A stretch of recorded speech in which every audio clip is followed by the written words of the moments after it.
अरे की बार बार का पूछेला आका का पियावा कोइले बा हम मारना है हाँ हाथ पे ठोकना है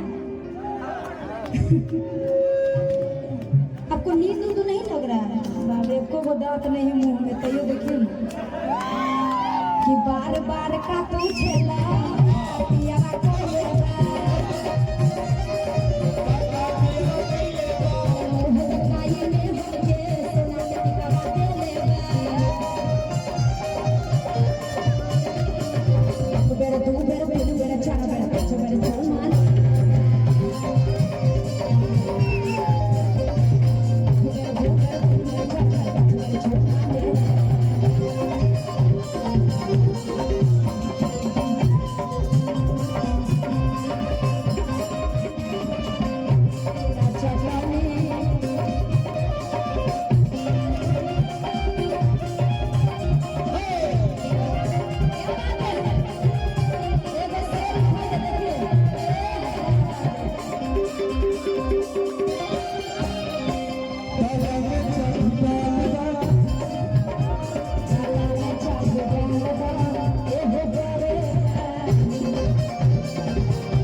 कुछ नहीं है। चुनाव में इंसानियत देखा जाता है कि आप किस व्यक्तित्व के आदमी हैं, आपका व्यवहार देखा जाता है कि आप जनता के लिए कुछ कर पाइएगा कि नहीं। ये तो इंटरटेनमेंट की दुनिया है, ये अलग है।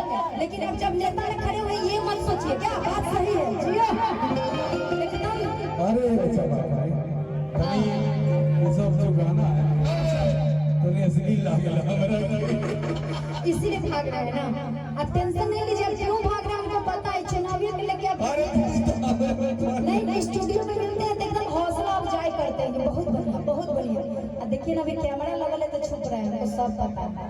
टेंशन नहीं लीजिए, वहाँ पे जहाँ पे आप चुनाव लड़ रहे हैं वहाँ के लोग पता है गाना एक अलग चीज है और रियल लाइफ एक अलग चीज है क्या। अरे वोट देवे अरे कि तू क्या जाना रात भर में अब कई को फिल्म दिखाइए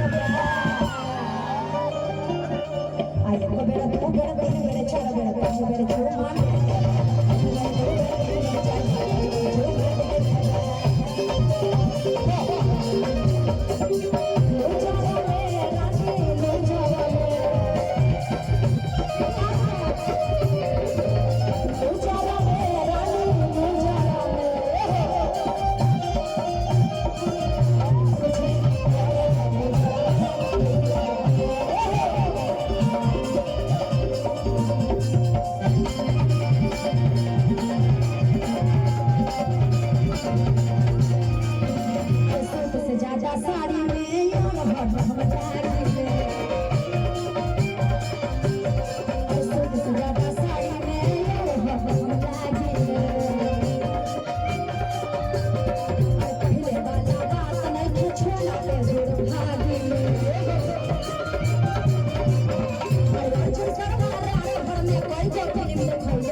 देखी जब सैया जी के सोन के मन करे टन टन टन करे टन।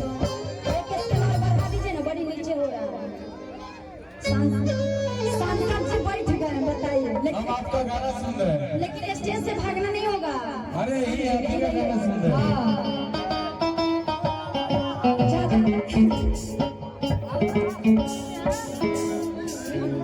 भैया बढ़ा दीजिए ना, एगो बढ़ा दीजिए। देखी जब सैया जी के, यही है। और बढ़ाइए ना, बड़ी नीचे लग रहा है। हाँ, हमने गाना करे टन टन। देखी जब सैया जी के सोन के मन करे